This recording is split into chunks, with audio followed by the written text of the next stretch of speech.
Y antes de comenzar la lectura y la predicación, quiero darle el reconocimiento a nuestro pastor, a Brandon, porque estas 2 semanas y media que hasta ahorita llevamos, en que he estado dando la enseñanza de los miércoles y la escuela dominical y también el culto del domingo y la enseñanza principal, han sido muy cansadas.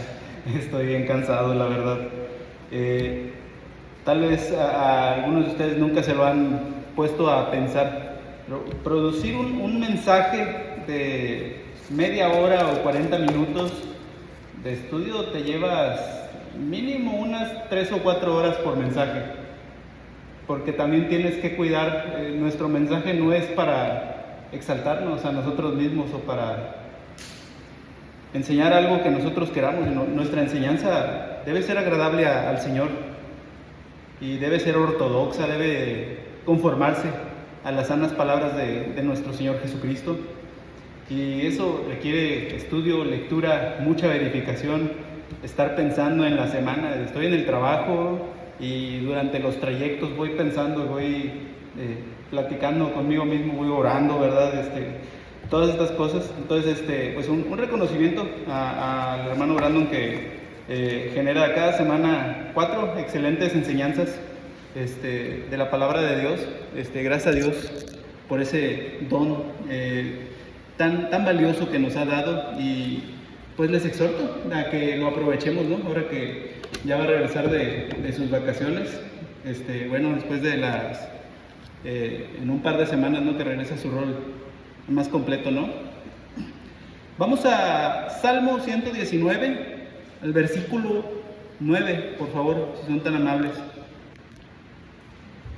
Salmo 119, 9, dice así: Ved, ¿con qué limpiará el joven su camino? Con guardar tu palabra. Con todo mi corazón te he buscado.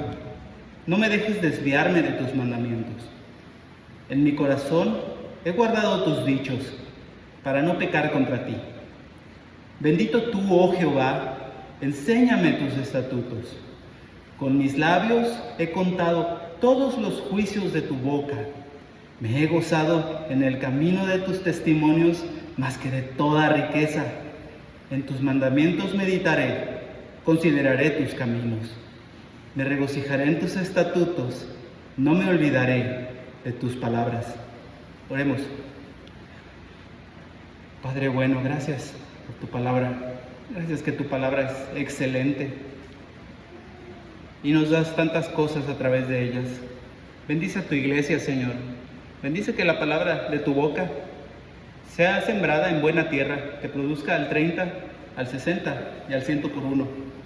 En el nombre de Jesús, amén. Cuando planeé hacer lecturas sobre el Salmo 119, en mi mente yo tenía esto dibujado de otra manera bien diferente. El Salmo 119 son bastantes versículos.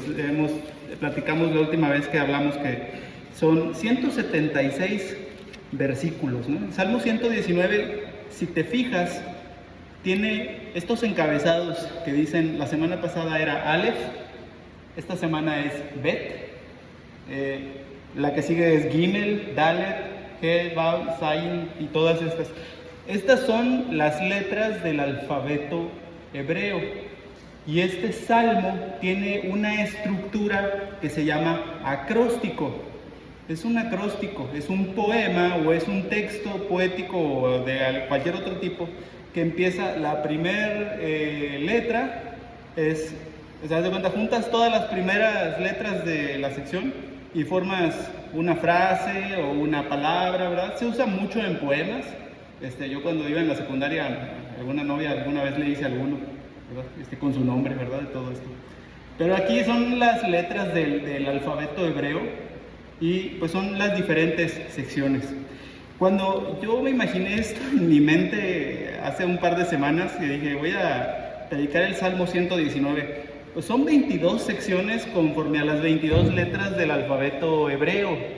Y todas las secciones hablan sobre el mismo tema, son las excelencias de la ley de Dios.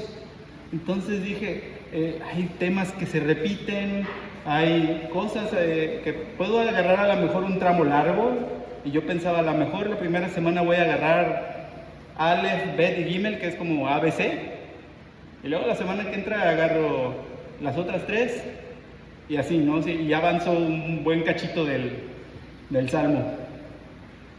Pero la palabra de Dios es muy profunda y es maravillosa, y apenas empecé a meditar en ella la semana pasada, pues me dio para los primeros 8, ¿verdad? Para sacar contenido. Y esta semana me ocurrió exactamente lo mismo. Entonces, pues estamos atrapados. Les voy a enseñar esto 22 semanas. No se me desesperen. No, es una pequeña broma. Pero en la parte Bet, aquí el salmista nos habla de cómo la palabra de Dios produce cosas en el corazón del creyente. Y vamos a ver que la palabra de Dios produce 3 cosas en el corazón del creyente.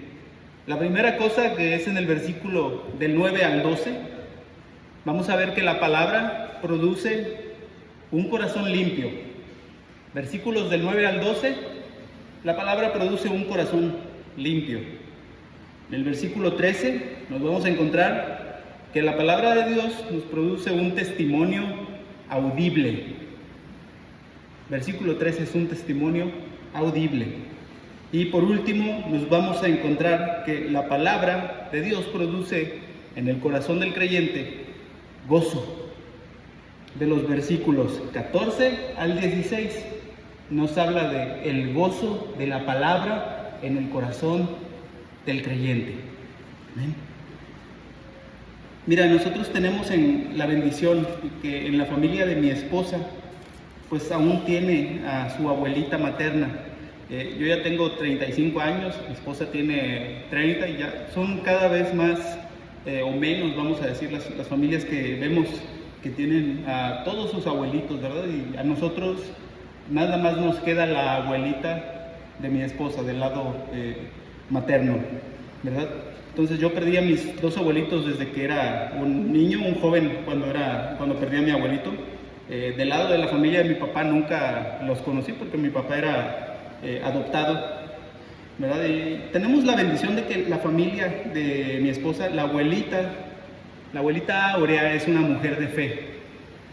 Entonces ella desde su juventud, ya era una mujer casada, pero joven relativamente, ella recibió al Señor Jesús en su corazón, y ella empezó a guiar a la mamá de Nana y a la tía de Nana en el camino de la fe, ¿verdad? Y empezaron a ir a la iglesia pentecostal, y ella les mandó pues a que siguieran los caminos del Señor, ¿no? Entonces yo doy muchas gracias por la vida de la abuelita Aurea, porque esa fue una cadenita que empezó, una cadenita de fe. Gracias a ella, en cierto sentido, el día de hoy mi esposa es una mujer cristiana, ¿verdad? Por la perseverancia de la fe de la abuelita, ¿no?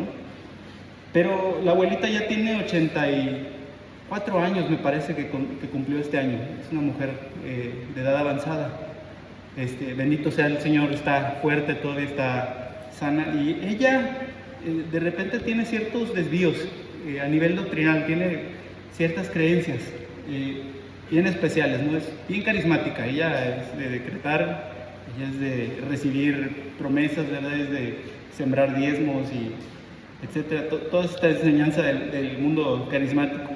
Gracias a Dios también tiene una fe verdadera en el Señor Jesús, ¿no? Ya tiene esperanza de la vida eterna. Pero hay un tema ahí en particular que toca acerca de este salmo. Cuando nosotros estamos hablando de la educación que va a llevar David, ¿no? Estamos en la casa hablando en familia y hablamos del crecimiento de David y de cómo le vamos a ir enseñando la ley del Señor, cómo le vamos a enseñar pues que Él necesita ser salvo, que Él necesita sujetarse al Señor Jesús, necesita creer en el Evangelio, necesita arrepentirse de sus pecados, ¿verdad? Y venir a la fe, ¿no? O sea, queremos legarle la fe para que Él pueda tener también su salvación, que se busque unir a la iglesia localmente. Entonces la abuelita Áurea va a venir y ella agarra los cachetes de David aquí en este momento y dice: no es cierto, mi vida, tú no tienes pecado, tú eres adorable, tú eres bien hermoso. Y esto pues no es bíblico, ¿verdad? Esto que ella dice que David es inocente y no tiene pecados, pues tal vez es que ella lo ve con muchísimo amor, ella lo ve tal vez con un amor de abuelita, pero es que no podemos negar la realidad y tenemos que conformar nuestros pensamientos a la palabra de Dios. El Salmo 119, en el versículo 9 nos dice: ¿con qué limpiará el joven su camino? ¿Con qué limpiará el joven su camino? El joven ensucia su camino. El camino de los jóvenes necesita ser limpiado. La Biblia ya asume esto, ¿verdad? La Biblia no te va a crear un caso para tratar de persuadirte. O sea, la Biblia, aparte de que es evidente que el camino del joven necesita ser limpiado. Vamos al Salmo 51, para que veas esto rápidamente. Salmo 51, el versículo 5. Salmo 51, 5, dice así. Este lo aprendimos en la escuela dominical, espero que no se les haya olvidado todavía. He aquí, en maldad he sido formado, y en pecado me concibió mi madre. En maldad he sido formado, y en pecado me concibió mi madre. El rey David, al orar, pidiendo por la purificación de sus pecados, reconoce al Señor que desde su niñez él ya tiene un estado de iniquidad que necesita la misericordia de Dios. No es que primero él era inocente y posteriormente cayó en estado de pecado por su propio pie. Él desde el principio ya lleva desde su concepción un estado de pecado, una condición con la que él nació. En nuestra sociedad hoy en día, el mundo, ¿qué dice? El mundo hoy en día acepta alegremente pues la noción de que errar es humano. Cualquiera puede equivocarse, ¿verdad? Pero generalmente el mundo te va a decir: el ser humano es naturalmente bueno. Sí, hay pecado, ¿verdad? O sea, todos cometemos errores, todos cometemos faltas, pero la percepción te la dan como si fuera algo bien periférico a la humanidad de la persona, ¿verdad? Y te van a decir, principalmente es bueno, o sea, sí tiene sus detalles, pero mi hijo es bueno, o esta persona es buena, ¿no? Y ciertamente los hombres pecan, y ellos te van a decir, pero el pecado pues nunca va a corromper al ser humano hasta lo profundo, ¿no? Entonces se piensa que el hombre es inherentemente bueno. Y más cuando hablas de los jóvenes. Cuando se habla de los jóvenes, a veces hasta románticamente, maestros, políticos, ¿verdad? Pensadores, ¿verdad? Te van a hablar bien románticamente de los jóvenes, ¿verdad? Diciéndote pues que ellos no están igual de viciados al nivel de los adultos. En algunas corrientes de pensamiento inclusive te van a decir: el joven es la esperanza de la humanidad, los jóvenes son el futuro, ¿verdad? Si tan solo dejamos que los jóvenes intervengan más, ¿verdad? O participen más, porque ellos tienen la solución de los problemas de la humanidad, ¿verdad? Ellos son los que son puros, ¿verdad? O sea, porque no vemos que tengan un camino recorrido, entonces si confiamos en ellos, el mundo puede ser mejor. Pero hermano, hermana, amigo y amiga, si nosotros levantamos la mirada hacia arriba y ponemos nuestros ojos en el estándar con el cual todos los hombres y mujeres seremos medidos, la verdadera bondad del universo, el Señor, te vas a topar con pared, te vas a topar con la realidad. El hombre y el joven no son buenos. El hombre está en pecado de manera general. No hay un solo hombre que no haya pecado. Es lo único que tenemos en común todos los miembros de la raza humana, que todos somos pecadores en nuestras diferentes condiciones de vida, ¿verdad? En nuestros diferentes estratos sociales. Sin importar quién seas, eres un pecador, has pecado. Y el pecado está enraizado al núcleo de tu ser, al mero núcleo de tu ser. No es algo periférico, no es un adorno, ¿verdad? No es algo que está por afuera nada más y que no se mete hasta lo profundo de tu ser. Vamos a Génesis 8:21 para que veamos esta idea. No es una idea exclusiva del Salmo. Génesis 8:21. Desde el principio de la creación, el Señor nos dice esto, escucha. Aquí está el Señor hablándole a Noé después del diluvio. Génesis 8:21 dice: y percibió Jehová olor grato, y dijo Jehová en su corazón: no volveré más a maldecir la tierra por causa del hombre. ¿Por qué? Escucha. Porque el intento del corazón del hombre es malo desde su juventud. El intento del corazón del hombre es malo desde su juventud. El pecado, cuando somos jóvenes, ya está ahí, ¿verdad? Y hay una inclinación hacia el pecado y hacia realizar lo malo, ¿verdad? Si eres escéptico de la palabra de Dios, esto es innegable, ¿verdad? No necesitas la revelación divina para tú como persona darte cuenta de esto. Si la Biblia toda fuera mentira, y no lo es, por cierto, la Biblia es la verdad. Jesús es el camino, la verdad y la vida. Pero aunque fuese mentira, esto es verdad, es evidente. Todos están bajo pecado y es muy palpable.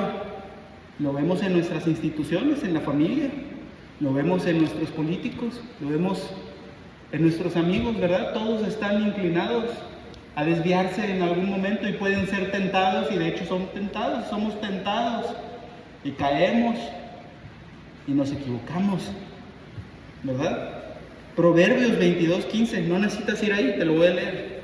Proverbios 22:15 dice: la necedad está ligada al corazón del muchacho, mas la vara de la corrección la alejará de él. Los niños y los jóvenes son no solo pecadores, son insensatos. No tienen sabiduría. La necedad está ligada al corazón del muchacho. Los niños no son sabios, no son inocentes. Si esto fuera cierto, si los niños fueran sabios y fueran inocentes y fueran incapaces de cometer el mal, pues las escuelas serían lugares bien ordenados y limpios. No tendríamos quejas ni casos de bullying. No se juntarían los niños a hacer travesuras, a hacer maldades. Si los jóvenes son incapaces de cometer maldades, si fueran libres de egoísmo, si estuvieran llenos de sabiduría, pues hasta sería muy prudente ponerlos a tomar las decisiones importantes de nuestras familias. A ver, pon a tu hijo a tomar las decisiones más importantes de tu familia. A ver en qué acaba eso. Todos, incluidos los jóvenes, están bajo pecado y por lo tanto están bajo la ira santa y justa de Dios. Acompáñame, vamos a Romanos 3. Romanos capítulo 3.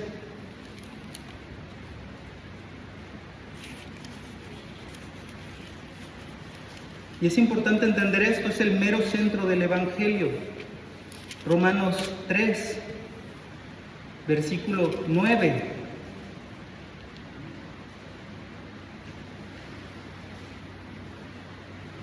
¿Qué pues? ¿Somos nosotros mejores que ellos, somos los cristianos mejores que ellos, dice el apóstol Pablo. En ninguna manera, porque ya hemos acusado a judíos y a gentiles que todos están bajo pecado. Es absoluto. Versículo 10, como está escrito, no hay justo, ni aun uno, no hay quien entienda, no hay quien busque a Dios. Todos se desviaron, a una se hicieron inútiles. No hay quien haga lo bueno, no hay ni siquiera uno. Sepulcro abierto es su garganta, con su lengua engañan, veneno de áspides hay debajo de sus labios. Su boca está llena de maldición y de amargura, sus pies se apresuran para derramar sangre. Quebranto y desventura hay en sus caminos, y no conocieron camino de paz. No hay temor de Dios delante de sus ojos. Tenemos que el principio de la sabiduría es el temor de Dios. No hay temor de Dios en nadie. No hay temor de Dios delante de sus ojos. Pero sabemos que todo lo que la ley dice, lo dice a los que están bajo la ley, para que toda boca se cierre y todo el mundo quede bajo el juicio de Dios. Ya que, escucha, por las obras de la ley, ningún ser humano será justificado delante de él, porque por medio de la ley es el conocimiento del pecado, los 10 mandamientos. ¿Para qué vas a la iglesia si tu respuesta es pues para cumplir los mandamientos de Dios? Para buscar ser una buena persona, sin más, ¿verdad? Sin considerar la fe en Cristo Jesús. Considera tus caminos. Considera si no estás aún bajo el juicio de Dios. Si no estás intentando llegar, si estás intentando llegar a justificarte por medio de cumplir la ley. Conoce esto, la ley es para que conozcas que estás en pecado. Por la ley nadie será justificado. Mira, cuando yo era niño, tú pregúntale a mi mamá. Ella en general te va a decir, como es una mujer del mundo, te va a decir, mi hijo es bueno, de manera general. Pero le vas a ver también en su cara una expresión de pero gatito, me dice mi mamá. Mi mamá me dice gatito a mí. Pero gatito era tremendo. Yo cuando niño, yo me acuerdo cómo era cuando era niño. Yo manipulaba a mis padres. Yo daba una fachada de ser un niño excelente. Y bajo mi fachada de niño bueno, iba y acusaba a mis hermanos de hacer cosas que yo había hecho, ¿verdad? Bajo mi fachada de niño bueno, iba con la maestra y mentía para que a otros les fueran mal. Y eso jamás nadie me iba a confrontar por eso, porque yo era un gran manipulador, un gran mentiroso. Yo me sentía mejor ser humano que mis hermanos y que otros niños por mis buenas calificaciones. Es lo que el sistema de calificaciones a veces le hace a la gente, es pensar que puedes ser mejor que tu prójimo por tener buen aprovechamiento escolar. Tenía el corazón lleno de soberbia y siempre buscaba recibir aprobación de los chicos de mi edad, aunque eso me llevara a desobedecer a mis padres, a ser muy astuto hacia todo esto. Hay otros niños, en cambio, que prefieren otro tipo de mentiras, otro tipo de manipulaciones. Algunos son más abiertamente desobedientes. A otros niños se les da muy bien el bullying, ¿verdad? Juntarse en un grupito y agarrarla contra el que se ve más débil y molestarlo porque es molestable. Me cae gordo ese niño nada más por cómo se ve. Y ahí vas, dale. Y nada más por molestar, ¿verdad? A los niños no necesitas enseñarles a hacer esto. Es nato. Se les da facilito, derechito. Los niños necesitan, y los jóvenes necesitan, y los ancianos, los viejos necesitamos la salvación del Señor. Si estás en Romanos 3 todavía, lee esto. Romanos 3:21 dice: pero ahora, aparte de la ley, se ha manifestado la justicia de Dios, testificada por la ley y los profetas. La justicia de Dios por medio de la fe en Jesucristo para todos los que creen en Él, porque no hay diferencia, por cuanto todos pecaron y están destituidos de la gloria de Dios, siendo justificados gratuitamente por su gracia, mediante la redención que es en Cristo Jesús, a quien Dios puso como propiciación por medio de la fe en su sangre, para manifestar su justicia a causa de haber pasado por alto en su paciencia los pecados pasados, con la mira de manifestar en este tiempo su justicia, a fin de que Él sea el justo y el que justifica al que es de la ley, de la fe de Jesús. ¿Dónde pues está la jactancia? Queda excluida. ¿Por cuál ley? ¿Por la de las obras? No, sino por la ley de la fe. Concluimos pues que el hombre es justificado por fe, sin obras de la ley. ¿Cómo limpiará el joven su camino? La condición pecaminosa, la suciedad, la iniquidad del joven no puede ser quitada con algún ritual, no puede ser lavada con agua de un bautismo, no puede ser removida por ningún otro método humano.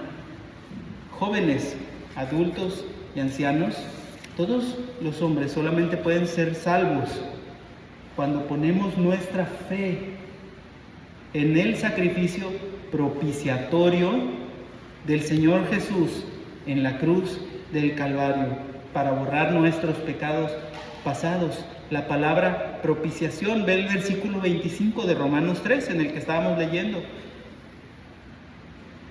Dios puso como propiciación por medio de la fe en su sangre.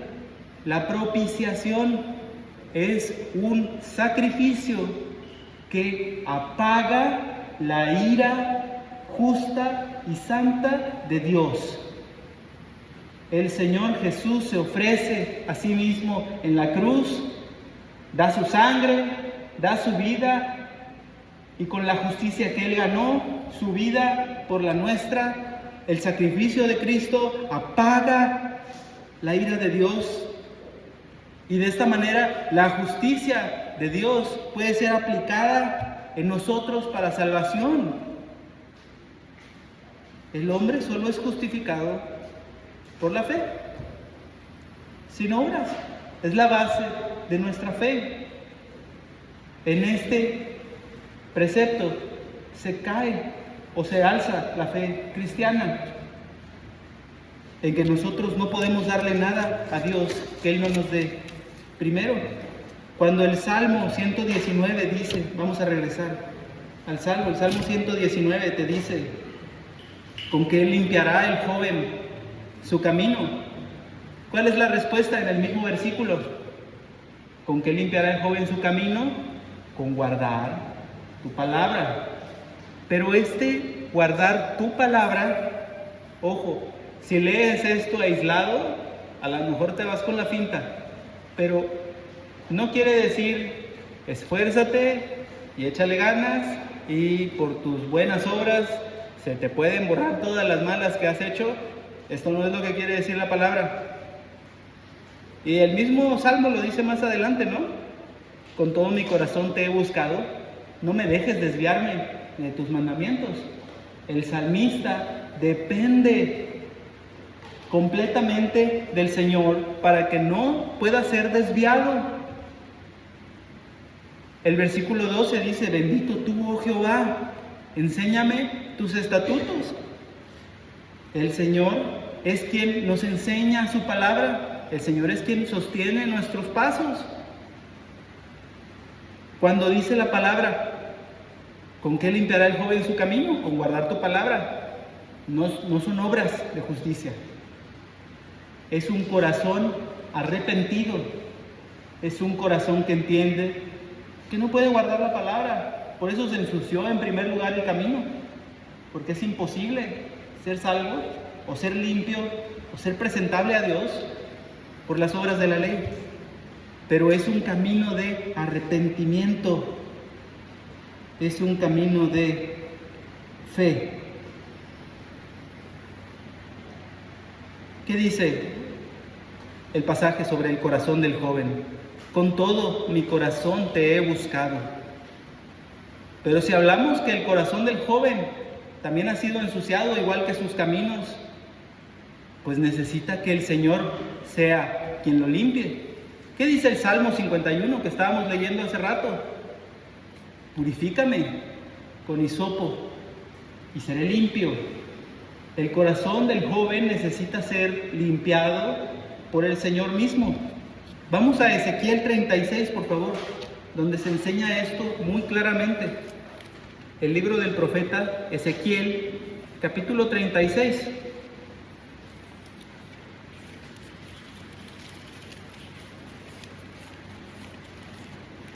Ezequiel 36.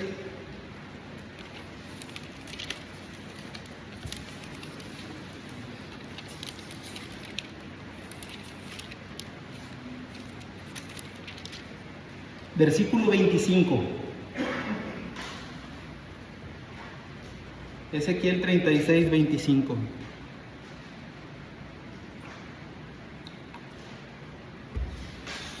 Dice así el Señor: esparciré sobre vosotros agua limpia y seréis limpiados de todas vuestras inmundicias. Esta promesa de Ezequiel nos habla acerca del nuevo pacto en el que estamos en Cristo Jesús.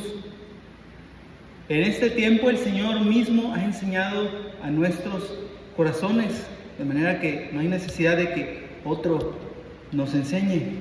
Él toma agua limpia y nos limpia de nuestras inmundicias.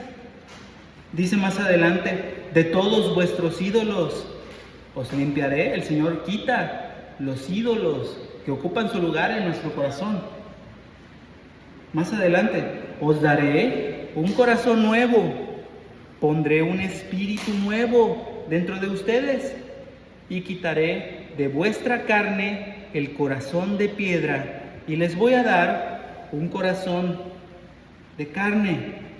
El Señor te quita el corazón de piedra, la costra de dureza que hay alrededor de él, que no puede recibir la palabra, en la que no se puede sembrar nada, porque no hay profundidad de tierra en ella. Esa piedra que no está viva, y te da un corazón vivo, nuevo, un corazón y un espíritu nuevos. Este corazón nuevo puede ser enseñado ya por el Señor. Dice el versículo 27: pondré dentro de vosotros mi espíritu y haré que andéis en mis estatutos y guardaréis mis preceptos y los pondráis por obra. El Señor nos da esta capacidad ahora sí, de caminar en sus estatutos con un corazón limpio. Por eso dice el salmista, volvemos al Salmo 119, versículo 10: con todo mi corazón te he buscado, no me dejes desviarme de tus mandamientos. En mi corazón he guardado tus dichos para no pecar contra ti. El nuevo corazón ya puede buscar al Señor. El nuevo corazón ya sabe que el Señor es fuente de vida eterna. Ahora el corazón es un cofre de tesoros. Ahora el tesoro de la verdad de Dios ya puede vivir en el corazón. Guardar la palabra, guardar la pureza de nuestro corazón. ¿Qué nos dice aquí? Para no pecar contra ti. ¿Qué tan frecuentemente, amigo, hermano, buscas aprender la palabra, acercarte a la palabra, memorizar la palabra para no pecar contra Dios? que tan frecuentemente te acercas a la fuente del Espíritu para evitar pecar contra el Señor. Y mira, esto es algo que necesitas entender. Los jóvenes no son inocentes, porque desde la niñez el joven siempre busca lo suyo propio, no lo que es de Cristo Jesús. Y a lo mejor un niño bueno, un niño bien obediente, que desde niño crece y dice, pues no es tan malo mi hijo, fue a la escuela, va bien, ¿verdad? No se junta con malas amistades. Sin embargo, este niño bueno aparentemente se convierte en un adulto civil, llena de virtudes civiles, es un excelente ciudadano cuando crece. Pero ¿qué pasa? ¿Le alcanzará la virtud civil al adulto o al niño para conformarse a la ley de Dios? ¿Le alcanzará? ¿Será suficiente si se compara con la ley del Señor para alcanzar salvación? Porque el que busca lo suyo propio viola la ley de Dios, porque está escrito: amarás al Señor tu Dios, ¿cómo? De todo tu corazón, con toda tu alma, con toda tu mente, con todas tus fuerzas. El que guarda la palabra de Dios sin guardar el espíritu de la palabra de Dios, sin buscar el objetivo, cuál es la motivación por la que guardas la palabra de Dios. Si has fallado en este punto, aunque en lo de afuera te veas limpio, no estás limpio, estás sucio, eres un sarcófago y estás por dentro lleno de muerte y de inmundicia. Las externalidades, la apariencia externa no es suficiente para el Señor. Ese era el nivel de los fariseos. Eres igual que un fariseo si llegas hasta ahí. La limpieza del corazón y el conformarse a la ley parte de nuestra motivación. Joven, puesto que la palabra te habla a ti, ¿con qué limpiará el joven su camino? Joven, si tú dejas las cosas de Dios para después, porque quieres gozar de tu juventud sin Dios, eres un necio y eres del montón.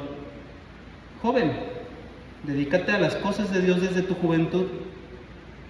Así lo dice Eclesiastés, el Señor te juzgará por todas las cosas. Teme a Dios y guarda los mandamientos, porque este es el fin de todos los hombres. No desperdicies tu juventud corriendo, igual que corren los otros niños que no tienen a Dios, todos los otros jóvenes que van por el camino de la vanidad, que pierden su vida, pierden los mejores años, a lo mejor conduciendo coches a alta velocidad, o a lo mejor participando de cosas que no debemos de participar, ¿verdad? Joven, vive tu vida con valentía. Sé distinto a los demás. Esconde tu corazón en el Señor, porque de Él mana la vida. Pero este mandato no es solo para jóvenes, no.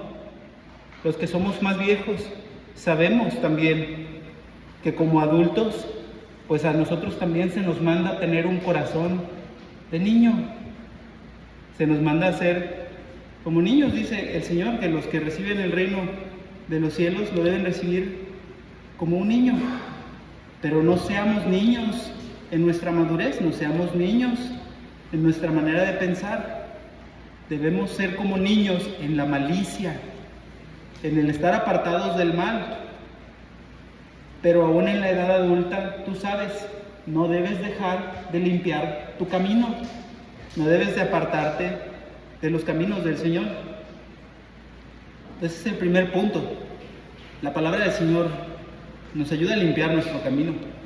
El segundo punto, la palabra de Dios que está en nuestro corazón confiesa audiblemente al Señor. Mira el versículo 13. Dice: con mis labios he contado todos los juicios de tu boca. Y esta palabra contar no es de contar de números, ¿verdad? De como algunos se pudiera ir con la finta, ¿verdad? He contado, he narrado, he hablado con mis labios todos los juicios de tu boca. Todo lo que hay en tu palabra, yo lo confieso delante de los hombres. No me avergüenzo, porque es mi tesoro.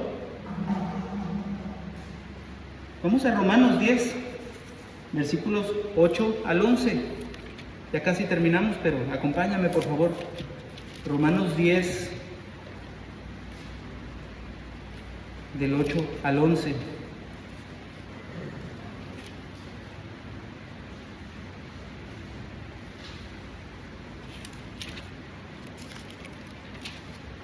Dice, ¿pero qué dice? Cerca de ti está la palabra, en tu boca y en tu corazón. Esta es la palabra de fe que predicamos. Escucha, que si confesares con tu boca, no nada más en la secreta, no nada más en la mente, no nada más escondido en lo privado de mi casa o solamente los días domingo, sino delante de toda la gente.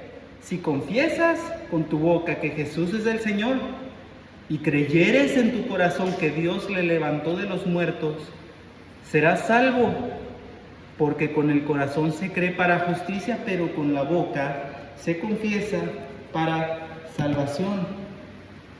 Entonces el cristiano cuenta de esta manera todos los juicios de la boca de Dios. Amado, ¿das testimonio de tu fe al mundo?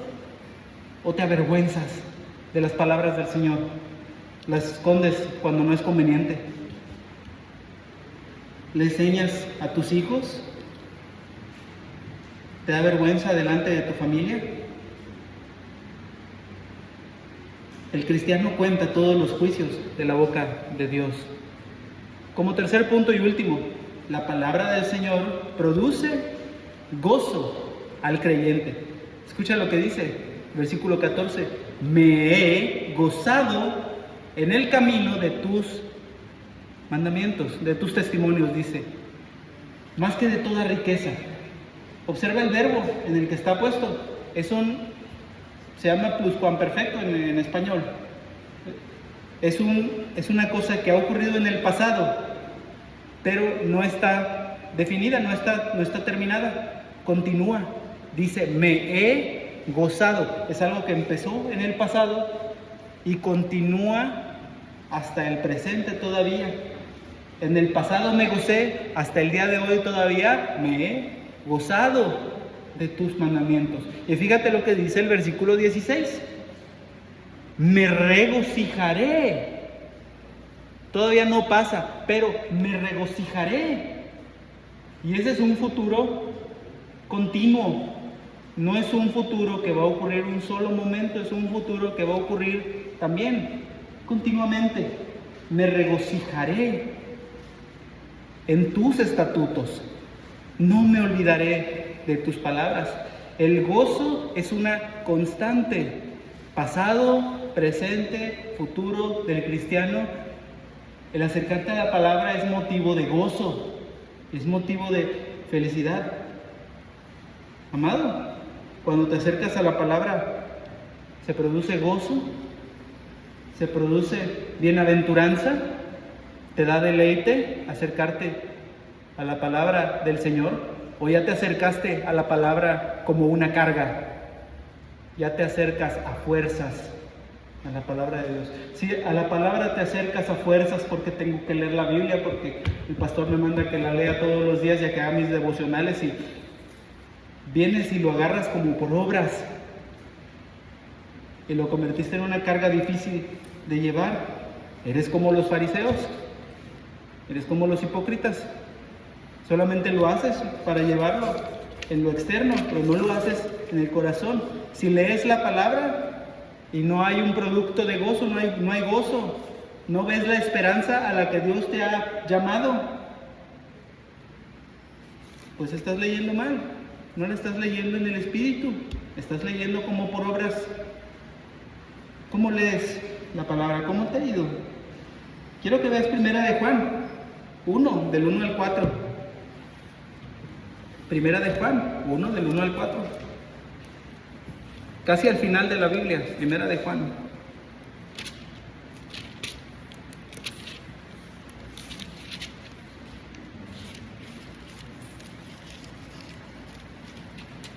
Admírate, amado, admírate de esto.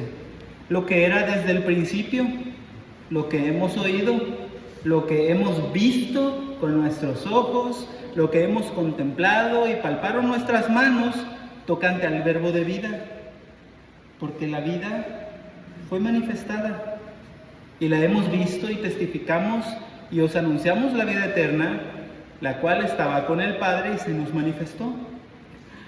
Lo que hemos visto y oído, esto se los anunciamos para que también vosotros tengan comunión con nosotros. Y nuestra comunión verdaderamente es con el Padre y con su Hijo Jesucristo. Estas cosas las escribimos para que su gozo sea cumplido. Lo hablábamos también la semana pasada, ¿no es así? ¿Qué es una bienaventuranza? ¿Qué es ser bienaventurado? Como cantamos, bienaventurado el varón que no anduvo en...